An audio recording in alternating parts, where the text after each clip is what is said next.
Comme prévu, on se retrouve pour l'édito du lundi pour le site notrobobigny.com. À un an des municipales, je voulais faire avec vous une topographie, une radiographie de la vie politique locale à Bobigny, de la vie politique municipale. Tout d'abord, l'équipe sortante. La majorité municipale avait créé un séisme sans précédent en remportant l'élection à Bobigny après 94 années de communisme.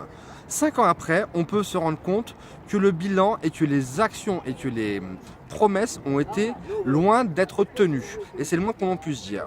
Donc c'est une équipe sortante qui aujourd'hui se présente en plus divisée, qui se présente avec une partie de leurs alliés historiques. Je pense à des personnes comme l'ancienne équipe de Libre qui ont quitté la majorité municipale. Donc c'est vraiment une équipe municipale étriquée qui se représente aujourd'hui.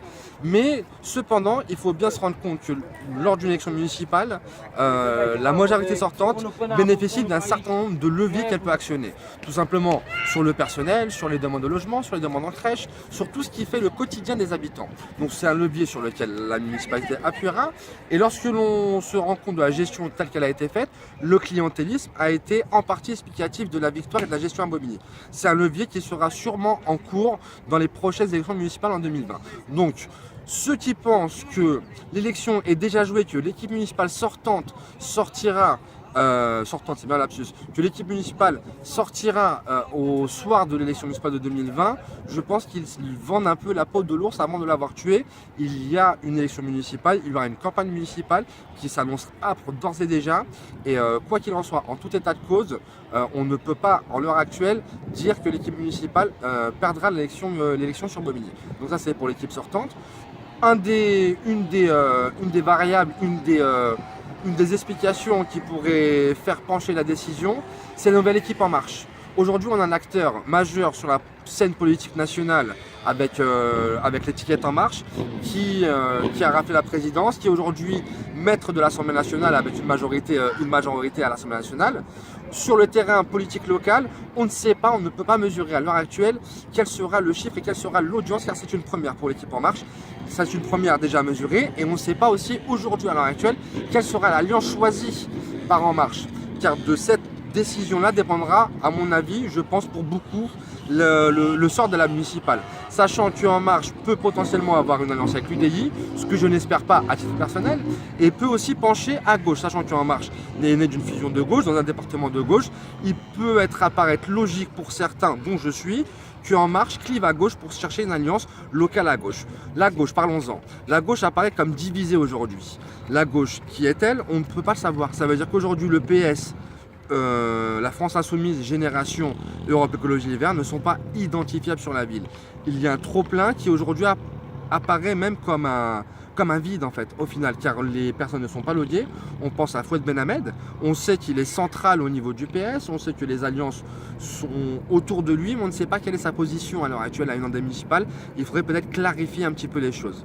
Hugo Portier, qui se revendique comme le représentant de la France Insoumise sur Bobigny, et dans la réalité du travail, plus occupé sur Drancy que sur Bobigny, c'est la réalité. La France Insoumise de Bobigny travaille et oui, mène un travail d'opposition, et même avec la crise des Gilets jaunes, a mené un travail d'occupation sans Hugo Portier. Donc ça aussi, c'est une autre réalité. On ne sait pas qui est France Insoumise sur Bobigny. Donc là aussi, il y a un problème de clarification. Concernant Génération, on a le même problème entre guillemets qu'avec En Marche. C'est une étiquette qui est absolument neuve sur le territoire. On ne sait pas combien elle pèsera. Donc l'élection européenne nous donnera un premier indicateur, un indicateur biaisé par une abstention qui s'annoncera record. Donc ça sera à regarder, mais là aussi on ne sait pas qui est Génération sur Bobigny. Donc là aussi à gauche, et dans la gauche non communiste, car on finira par eux, donc à gauche on a un trop-plein qui constitue aujourd'hui un vide, avec des personnes qui doivent clarifier leur position, clarifier leurs ambitions et leurs intentions pour les élections municipales de 2020. Finissons par le Parti communiste. Aujourd'hui le Parti communiste est représenté comme le favori de l'élection, sachant qu'il sort de sa carrière d'opposition, sachant que les communistes ne sont jamais aussi bons que lorsqu'ils sont opposants, sachant que Abdel Sadi est fort d'un travail de terrain de 30 années sur la ville, et que le tissu communiste a un maillage, que ce soit avec ces réseaux de jeunes, ces réseaux étudiants, ces réseaux dans les associations, qui font d'eux un favori presque à la succession. D'ores et déjà, ce qu'on peut voir, c'est que l'élection s'annonce palpitante, avec peut-être une majorité qui remportera 6000 voix, avec une abstention qui s'élèvera autour de 50%. Donc c'est pour dire à chacun que chaque voix va compter, que peut-être le gagnant se fera à 100 voix près, que d'ores et déjà la bataille s'annonce torride et qu'on a hâte d'y être. Vous pourrez suivre toute l'élection municipale sur notremobili.com, retrouver la rubrique municipale 2020 dans votre site citoyen, et toutes les semaines nous aurons un petit encart avec des invités et la plupart des candidats qui, je l'espère, répondront présents à nos invitations pour expliquer leurs intentions et leurs vues et leur volonté pour Bobigny. C'est tout pour moi pour aujourd'hui, je vous souhaite une bonne soirée, à très bientôt sur notremobili.com.